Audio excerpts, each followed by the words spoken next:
हम आ गए हैं खसी धोने जितेंद्र के साथ, जिससे देखिए खसी के पचौनी धो रहे हैं। इधर हम हैं, इधर देखिए पचौनी हाथ में लिए हुए हैं जितेंद्र। ये देखिए कितना मने बात कितना मने है पचौनी।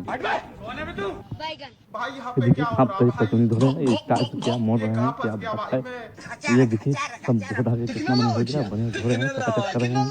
यहाँ देखिए ये भोला मुड़िया रहे हैं। कैसे कैसे लोग रहते हैं।